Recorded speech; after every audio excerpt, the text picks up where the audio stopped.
So here we go then. I think this is the end of Series 1 party, isn't it? Yeah, it's the after show. Well, it's not even the after show, is it? It's my God, 2 months of Eurovision is coming. Batten down the hatches. Well, it's been the last 5 months for me. For you, for yes. me. Yeah, you subject yourself to that. That's absolutely fine. That's why I don't do it on. Well, I do often bring it in, like in little pipette drops. It's like a pepper grinder filled with Eurovision, and every so often you just give it a little shake over the top. Yes, like a salt and shake. Yeah. But I only put like 1 grain of salt in per crisp. Right. Anyway, important news update regarding this podcast. Yes. Hello, everyone. Hello. Yes. Yes. Hello. This is ALBUMBLE. Hello. Good morning. Stroke afternoon. Stroke evening. Stroke. What are you doing up at this time? This is ALBUMBLE, where we review albums we didn't view the first time round. I'm Anne. I'm not. Is there going to be a new joke in Series 2? Well, it depends if you write one. That's a no then, isn't it, frankly? So, yes, so this is episode 18. 18? I believe. 18? 18. But there will be an episode 19, just not for a little while. Or will that be Series 2, Episode 1? Well, I don't know how to do that on the thingy. Okay. I just give them numbers. Okay. Episode 19 it will is. Be then. So, yes. I've got another important update as well. A production notice. Okay, well, can I just do the Eurovision thing first? Go on then. So, next month will be Shite or All Right Week, where we review the Eurovision entries of this year. Most of them. Rating them from shite to all right. And everything in between. I say we're reviewing most of them. We may need to have a production meeting. Oh, okay. Because there's stuff going on. Oh, so okay. Yes, but yes, yeah, we will be doing that and picking a not winner. Picking a not winner. Yeah, because we never pick the winner. Oh, okay. Have we never seriously? Well, never. I think no. Okay. Anyway, my production news is less exciting. Okay. It is that for fans of this podcast who tune in to hear my phone beeping every few minutes during the recording will be disappointed today because I finally remembered to put it on silent mode before we start. That's good.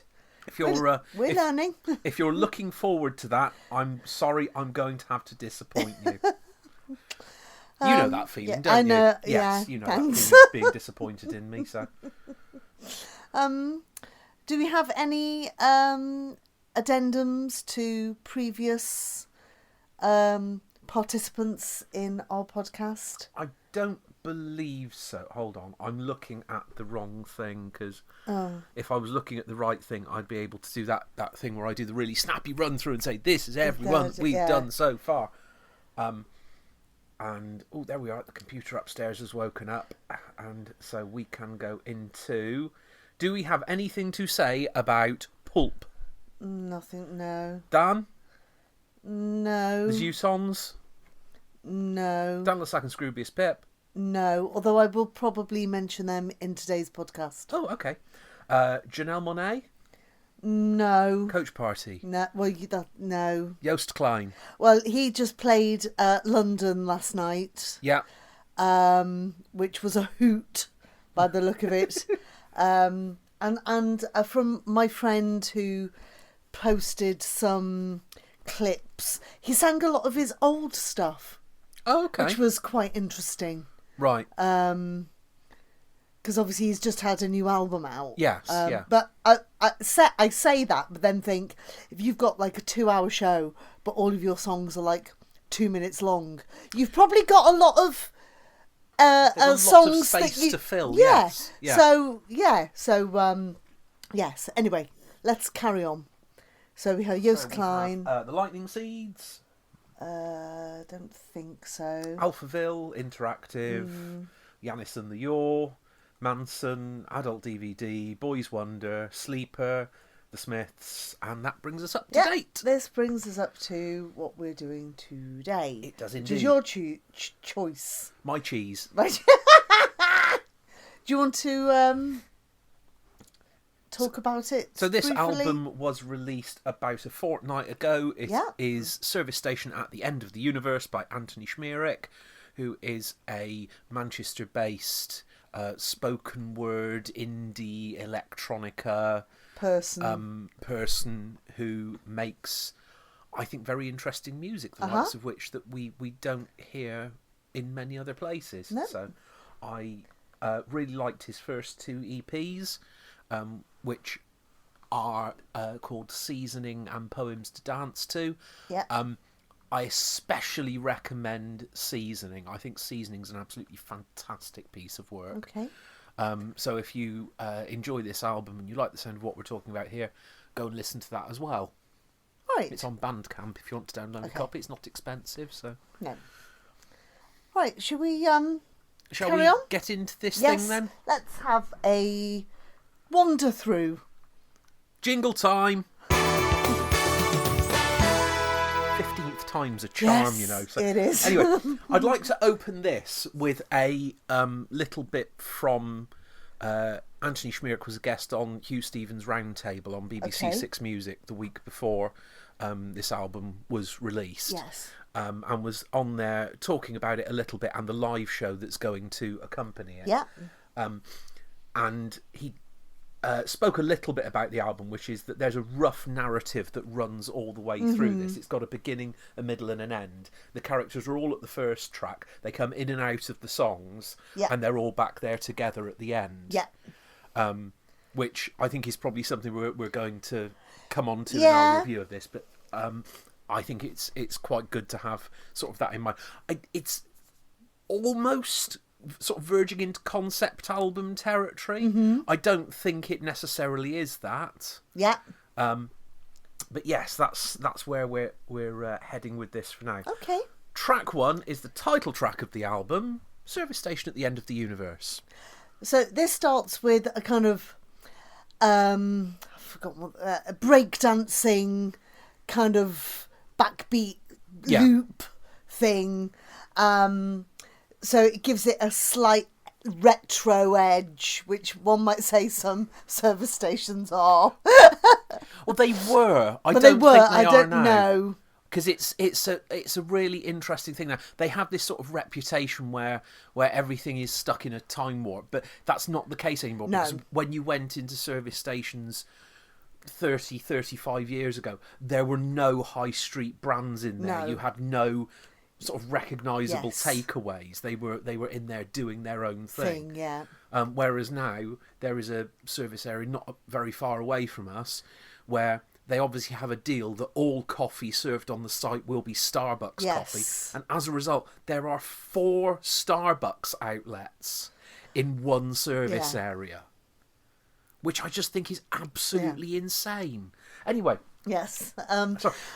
Go on, you were saying. So it does set out the kind of theme of the disparate people who are coming to the service station for whatever usage, whatever mean, and the types of people and what people are getting up to and how he's feeling about being there. I actually thought when I listened to this song that this gave me a bit of an Ian Brown feel. Okay, yeah. A kind of Stone Roses-y feeling about it. Kind of that very down-to-earth, not very... I don't want to say eloquent, that's not what I mean, but very matter-of-fact. Yeah. Not really not glossing over things, not elaborating on things, which seems to be his style. He uses very few words when somebody else could go on for hours. Yes. Yeah. But to me, each sentence is a snapshot. Yeah. And because of the way he constructs them, you get the mental image from that sentence. It doesn't need to be any more than that. I think musically this is much more expansive than anything else I've heard him record before.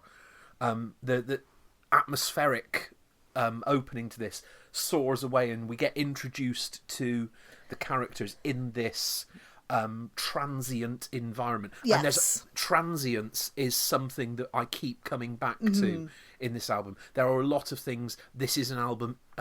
These are a collection of songs which are in the moment. Yes. This is not brooding over something. Yes. This is not looking back on something. This is not saying, oh, this has happened for years and I've never done anything about it. This is everything here is in the moment and is transient and will be gone. Yes. Within a few minutes. Yes. And I feel that's quite exciting because for each moment that's there and is transient, you miss millions of others. Yes. And there are other things that you won't see. Yes. So, yeah, each sentence of this is a little bit of something that's going on around this site. Yeah.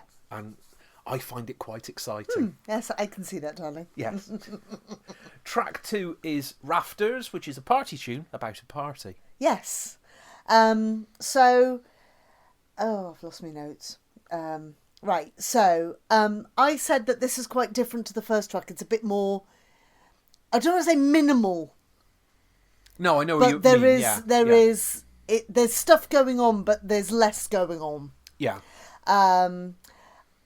I quite like the fact that the chorus of this song could easily have been sung. Yeah. But isn't. No. And actually, I think works better. Having listened to the whole thing where there are bits that are sung and there are bits that are kind of interweaved that are not spoken word. Yeah.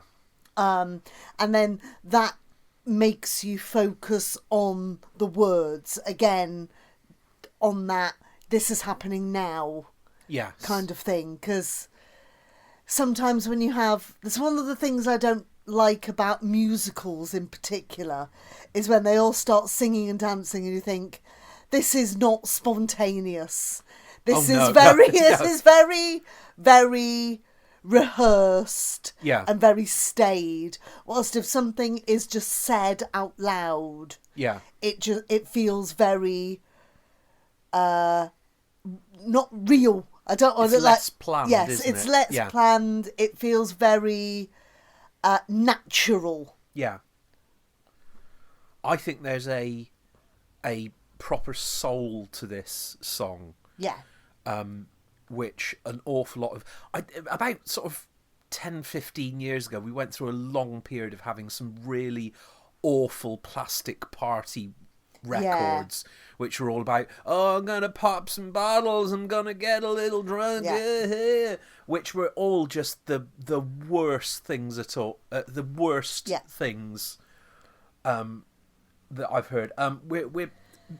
What we're doing is we're actually watching the interactions of this party. We're seeing relationships forming, and this environment, again, is a transient environment of the moment. It's a very short amount of time that he is expanding on and noticing the little details of things and people. Yeah, like the piece of confetti coming down from the rafters. Yes.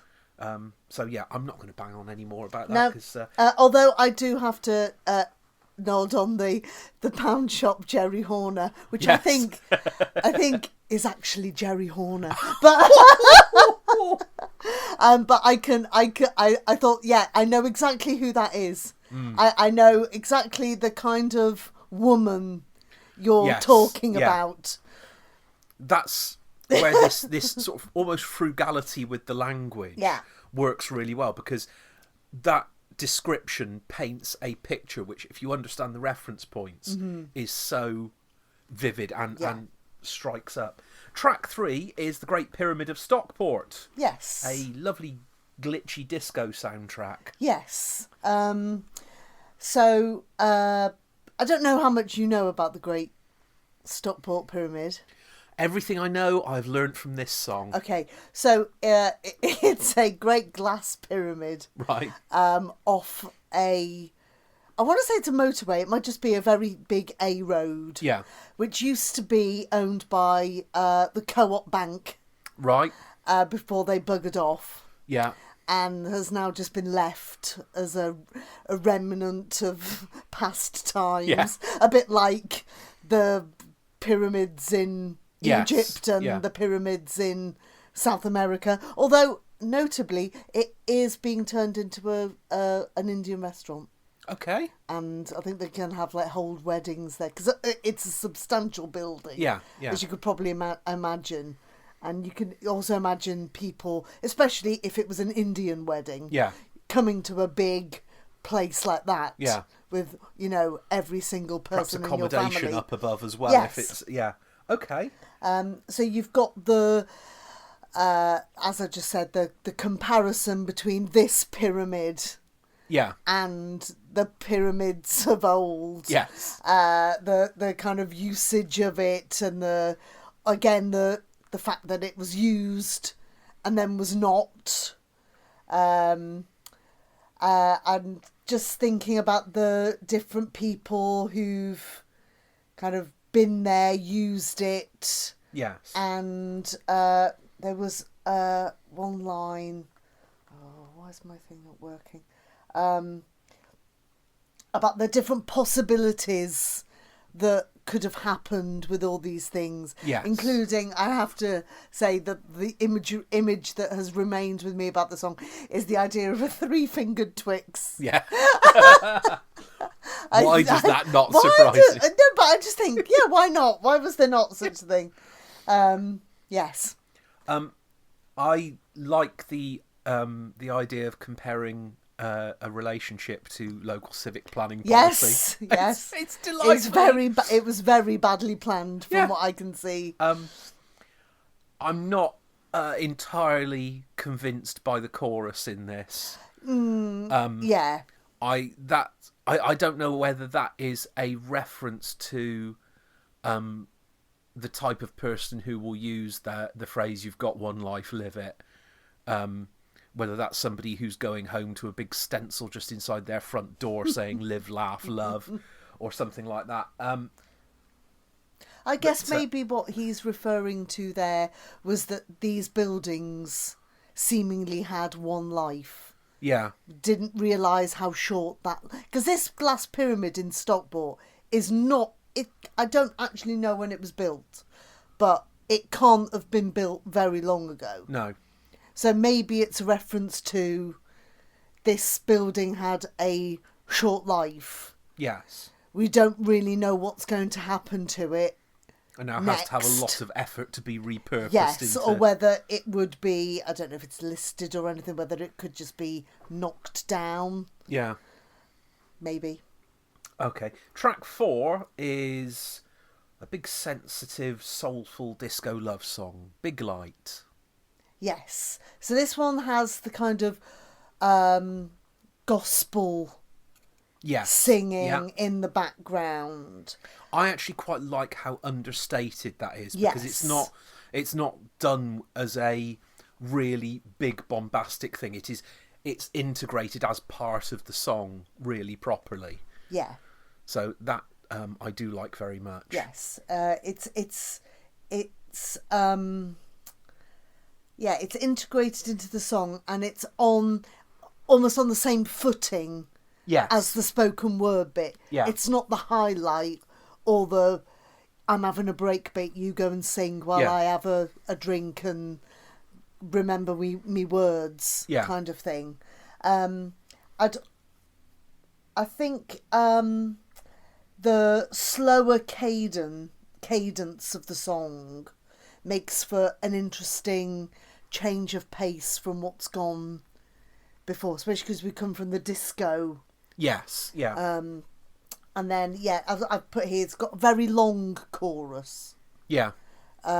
Which possibly could have been chopped down a little bit. But I also like the idea of the big light Yes. If you put the big lights on. Big light on. Well. Yes, go on. The thing that struck me during this is that spoken word artists, above any others, seem to have this ability to capture the moment of falling in love, that sort of first nascent feeling of the chemistry and the brain changing. Because I've heard other people do that sort of thing as well, and it's something which you would almost expect there to be more of in pop music, but it feels as though pop music just can't handle dealing with something like that. It's very in a way superficial. Yeah. Can't deal with the big feelings. No, because I don't have the vocabulary for it. Ooh yeah. Yeah. But spoken word artists genuinely seem to be able to do that sort of thing without making it sound trite or nonsensical. Yes. Anyway, track 5 is Yoga Teacher. So this... Any confessions you want to make about your yoga class, darling? No. Okay. I don't even have a yoga class. No. So this... I'm just trying to build a bit of banter. God, I hate that word. So this one's got quite a heavy bass to it. It's kind of a bit...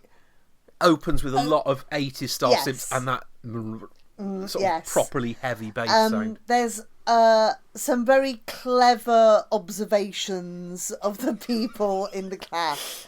In particular, things like the baggy pants and the person with the tattoo of a compass on her ankle. Yeah, it's brilliant. No, exactly. And the beautiful. Kind of the mantras of, breathing in and breathing out, and just saying it to yourself, but not always necessarily. I'm doing it because I want to be here, but I don't actually want to do what's in the class. This is a clear change of tone, isn't it? Yes. The line that really gets me is a downward facing class traitor, which is just fantastic. Because it also recognises that in a yoga class, something like that, occasionally you're going to get somebody who's not from... Because it's perceived as a very middle class thing. Yes, it's a very hipster... Yeah. Very hippie-ish kind of action. Yes. And to have somebody in there who's not, they're trying. Yeah. Ish. It's, I really like the ending to this as well, with the line about being obsessed with being chosen for the yoga teacher's temple massages, because that's not just a demonstration of sort of a lustful desire, but I think it's sort of hinting towards a proper lead character complex going on here as well. I could have had another couple of minutes of this quite easily, because I really enjoy this track. Yeah, I do wonder if this is this is the other thing I don't know. You might know. Is whether these things, these people like the pound shop Jerry Horner, the yoga teacher, the Angie's wedding later on, are these characters that he's made up? Are these people he knows? Are these people who he knows that he's put a veil over, or are these absolutely his imagination? Because I think if they were real people, he might not want to go on for too long. Not because they're necessarily disparaging, but the more you go on about somebody, the more you're going to open yourself. But the thing is, on this album, there is none of these characters are the subject of a proper character assassination, are they? Everyone is part of the environment, and is part of that, but nobody is really properly set to on and told they're a complete pain in the arse to be around or anything like that. So I quite often with characters like this, they are gestalt entities of several people, and they have different character traits, which are all merged together. So may well be the case here, may well not be. Anyway, track 6 is Crumb, which is a nice laid-back love song. Yes. So this has the nice singing chorus. Yeah. Which it does fit, I think, quite nicely as a retort to what's in the verses. I thought it was quite... I thought one thing was I liked the... there is a verse about an abandoned heart. Yeah. I'm trying to see if I can think. Yes. Got a heart like an abandoned building. It needs development and leads heavily to one side. Yeah. Which kind of is a good analogy. Yeah. I think. It's next door to the pyramid, yes, I think. I think so. It might well be. I found the verses to this quite John Cooper Clarke-esque. Okay, I felt that this could have easily have been made into a song by Arctic Monkeys or it's not that bad. Jarvis Cocker. Oh, yeah, okay. You know, that kind of gritty,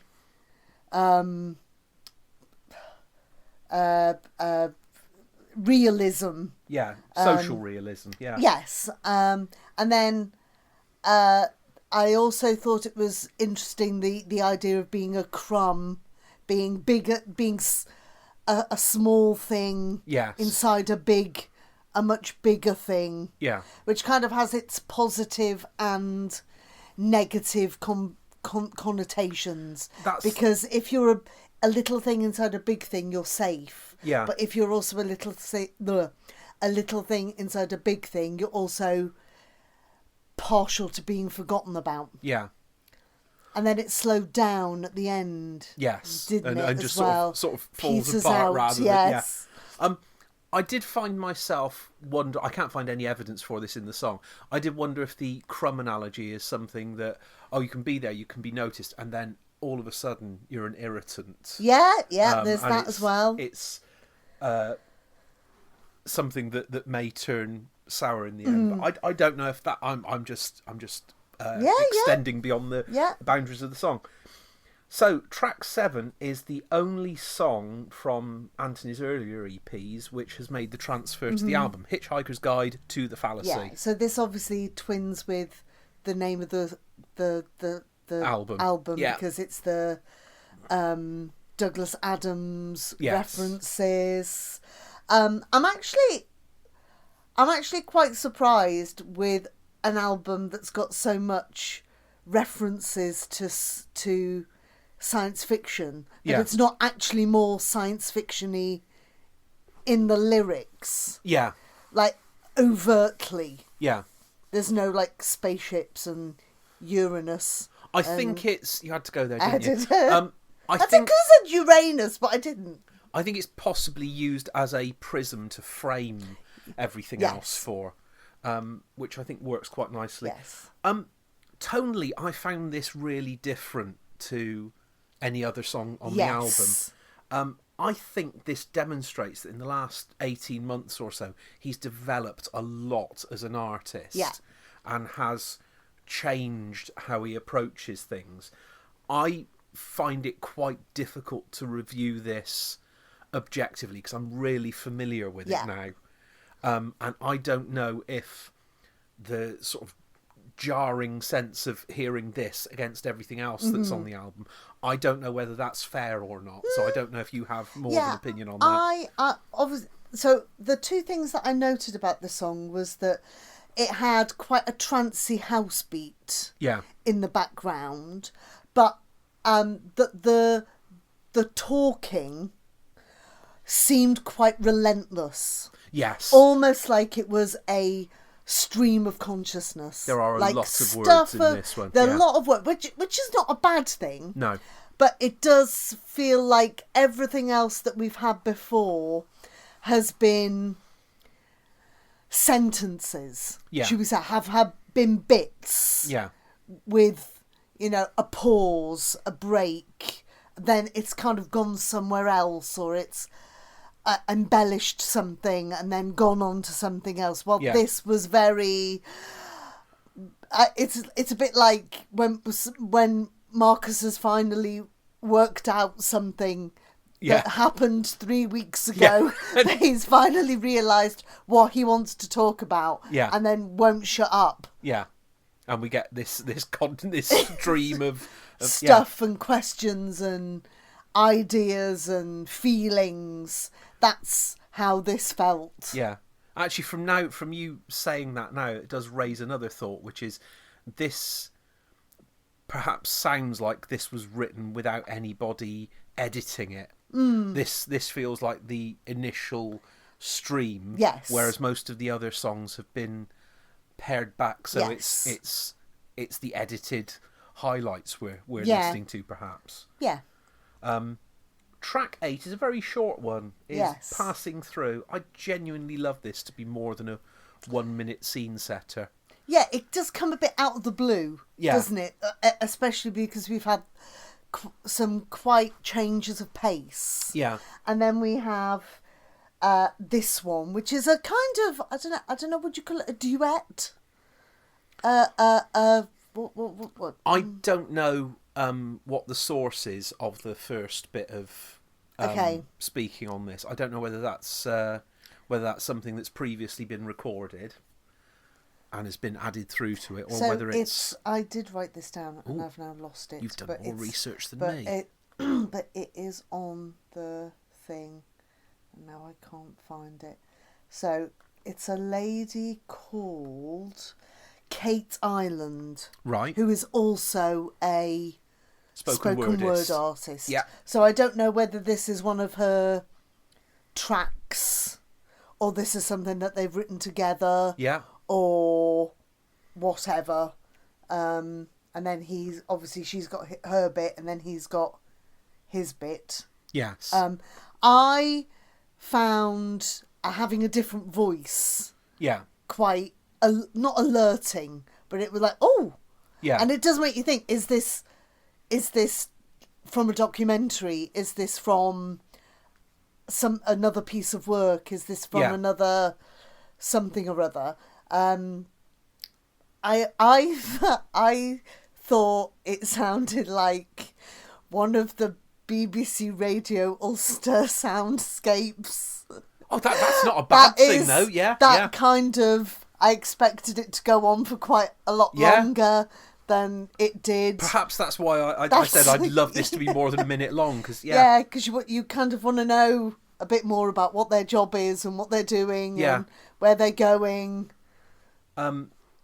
I love the sort of etherealness of the music in this. Yes. So we've got no real beat to speak of, and the whole thing swirls around. Which is possibly why it feels a bit ambiguous. Yeah. Because it doesn't have that structure. Yes. In the music. Yes. If you're listening, Anthony, can we have a 12-inch mix, please? Track 9 is Take Me There, which is a moment of some self-reflection, but not too much. So this one has the vocodary bit, which again actually doesn't jar too much, because it is a slightly faster song. Yeah. And does kind of lend itself to those kind of overproduced moments. I felt that there were a lot of...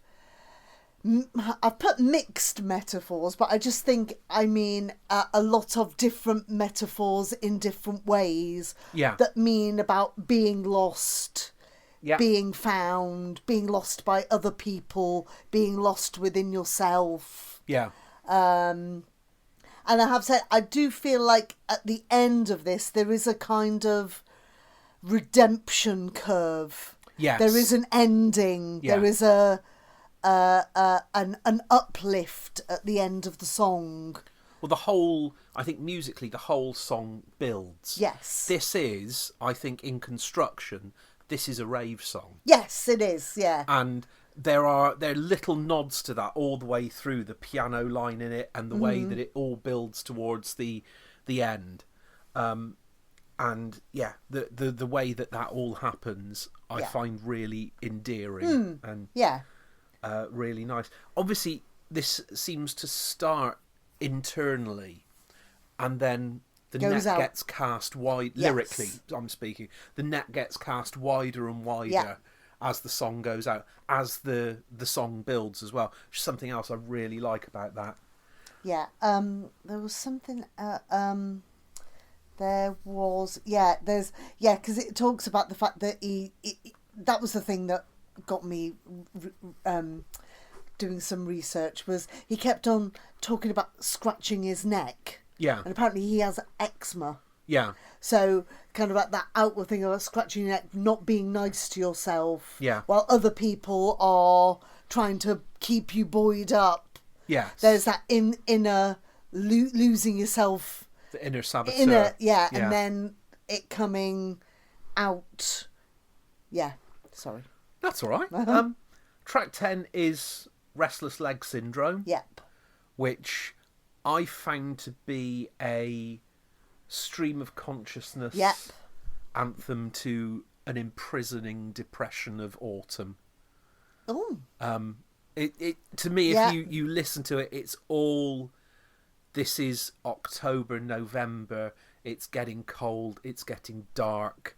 It's everybody wanting to be indoors, and it's the end of summer. Yes, and that's gone, and we're now retreating into our hibernation. Yes, it's quite a slow build up. Yeah. There's I said there's an unexpected singing intro. Yeah. Which. I didn't know if that quite fit. I did find that this song and the previous song kind of went together. Yes, yeah, I think that's fair, yeah. I don't know whether the two ideas could have been combined. I think they're perhaps observing similar things from a different perspective. Yeah. One perhaps from above and one from below, in a manner of speaking. Yeah, it feels like there's a bit of a lull in the proceedings. Yeah. In terms of the arc of the album. Yeah. Kind of, we've had some quite high, fast, and now we've had that stream of consciousness. Everything's kind of falling apart slightly. Yes. You know, all the fears and disappointment is starting to come out. Yes. I think that leads us quite neatly into track 11, which is probably the most bombastic thing on the album. Yes. And if I'm honest, I think it loses a bit of the emotional connection because it feels much bigger to start with. Yeah, I put on this one that it had the kind of rocky ending, didn't it? Which was slightly unexpected because we've not really had that electronic guitar instrumentation throughout the whole thing. So that was kind of an interesting ending. I thought that even though it's quite an upbeat song, ultimately I felt this song was quite sad. Yeah, I feel it's very again, it's that like introverted, looking at yourself, self-loathing theme, which this album doesn't do a lot of. No, and I think that's why it sticks out, because we hear that so much in modern pop music that it actually sticks out here when it's the exception rather than the rule. Yeah. Sorry, you were saying. Yeah, he keeps on, I suppose ironically, he keeps on going on about that he doesn't like his own voice. Yeah. And, and he says about, you've got to crash down to the bottom and then I'll be all right again. Yeah. Almost like he knows what... In a positive way, he knows what to do, but obviously in a negative way, you've got to get to the bottom before he comes back up again. I do wonder whether it's a case of, because obviously the song's called Crashing Up, yeah, whether the the decline is very gradual, Yes. but then the boost back up Yes. to high emotions is very, very swift. Yes. Which is also something that I think is quite relatable as well. Yeah. So finally, all the characters rejoin Yes. back up again at Angie's wedding. Yes. This is very, very odd, because this has got absolutely nothing to do with the song and Angie's wedding. But the whole thing of this, for some reason, made me think of Joost Klein's Florida 2009, which is the song where he talks about where he goes to Florida with his mum and his dad. Yeah. Which is a very backwards, transient song about living. He didn't realise how important that moment was at the time. But it feels like Antony is looking at that with that forethought. I know this moment isn't going to happen again. Yeah. I know how important, even if the people here don't realise it, how important this all is. Yes. Does that make sense? Yeah. There's a lot of what ifs. Yeah. There's a lot of what's going to happen now. Do people realise this? Yes. There's a lot of... I feel a bit like this song is a bit like a Rubik's Cube. Yeah. And like the different... You don't know which colours are going to go next to which. No. Kind of thing. I quite like the piano Italo disco middle bit, which gives it a kind of frisson. It is a celebration, isn't it? Because it's not... Sorry. No, go on. And then you've got, from the crashing down, you have got the happy ending-ish. But then this again sort of floats away rather than having a sort of a hard ending to it. Yes. And I think that sort of represents the overall theme of transience on the album. Because the people do, after a wedding party, they drift away, they go different directions, and the chances of all those people being together in the same place again is pretty much zero. So, right, I think that brings us to the end. So we'll see you on the other side of the jingle. Now, I know you said at the start that you may well be mentioning Dan Lassac and Scroobius Pip. Yes, but I didn't, did I? No, that's all right. I wondered if you wanted to do that now, because obviously I can see parallels between this and the album of theirs that we reviewed. I found... maybe it's because I don't really know too much about that genre, and I don't want to go round going, oh, they're all the same, because they're not, obviously. What Antony does and what Dan Lassac and Scroobius Pip did is not the same. However, there do seem to be kind of these parallels of kind of certain types of music. Yeah. And then talking on top of it. I know it sounds like really basic. The thing is... But what I would say is that both of them, I think, have got that, and I don't know whether this is the trope of UK spoken word, is why say 17 words when you can just say one. Yeah. They both have a very good idea of brevity. Yes, yeah. And they are not afraid not to say something. No. Does that make... Yeah, I agree, yeah. I mean, obviously there are bits where they can go off on tangents and things. And, But one thing I would say that's slightly different is I think the Scroobius Pip stuff is possibly more... I don't want to say nuanced, quite pointed. Yeah. Whilst this was rather ambiguous. Yeah. And you could put your own influence on This is more observant, isn't Yes. it, I think, rather than perhaps being more judgmental. Yes. Yeah. Yeah, that's the yes. That's all right. No? Honestly, this is not a... I know I've now suggested 2 albums out of the 9 I've done for this have been a fairly similar genre, and this didn't even enter into my head when I suggested this. But it's a type of album, I think, where you get a connection with the person who's speaking, and with how they phrase things, and how they paint a picture with their words. And I think there are just certain artists who do that, and it just chimes with me, and it's, I get that. Yeah. I can see that picture you're trying to paint. And I'll put it out there, K Tempest is the other one who does it amazingly well. So yeah, all of those come highly recommended from me. Right. So did you enjoy the experience? Yes, I did. Good. I did. It was an interesting deep dive. Yes. Oh, don't use that phrase.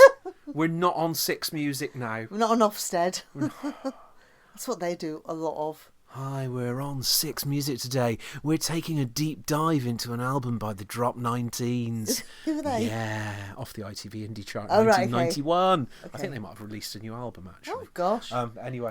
Now, I know we're not going to do another podcast, an ALBUMBLE podcast, for a while. No. But I'm still going to tell you what album we're looking at. What, you're still giving me homework, even though it's the spring holidays? Well, vaguely. Does this mean I don't have to watch Eurovision, then? Yes.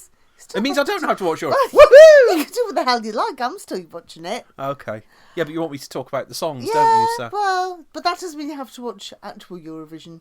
Okay. But then... But that's the fun bit at yeah, the end. I know. That's like the celebration of putting Eurovision to bed for the next 6 months, assuming there's no arguments over who's been banned from it this year. Anyway, yes. sorry, as you were. Yeah. So I've chosen something very odd. Oh God. I listened to this album the other week. Yeah.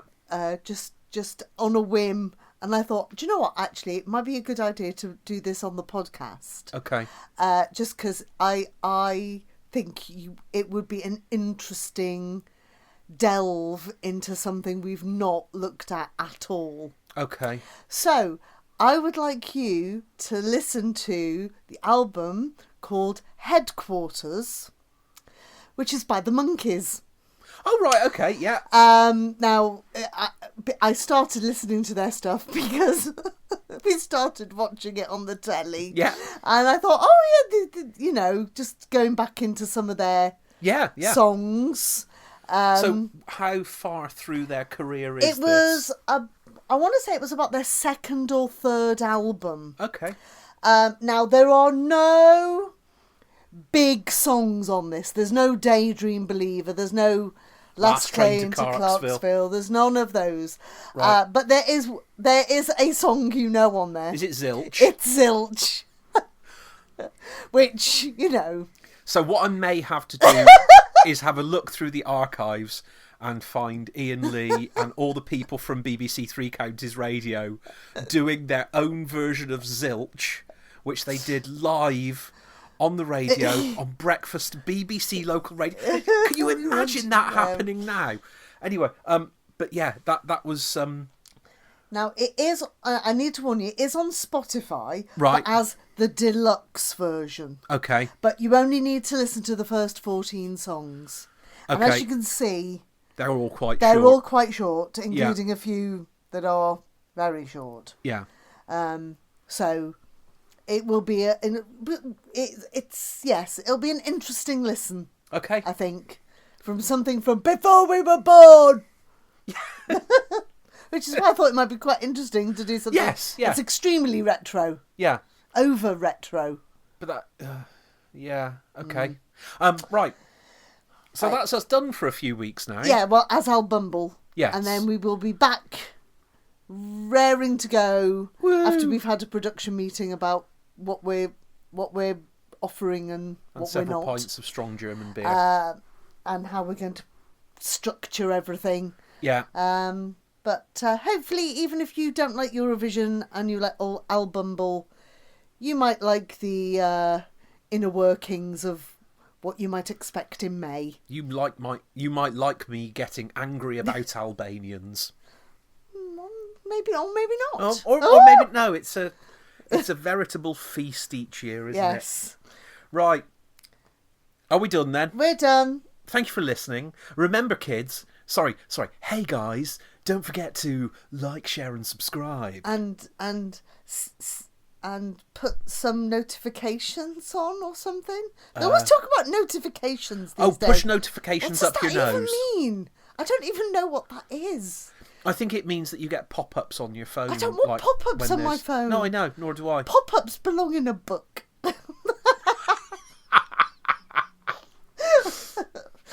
Right. Anyway, thank you for your company. It's been lovely. Yes.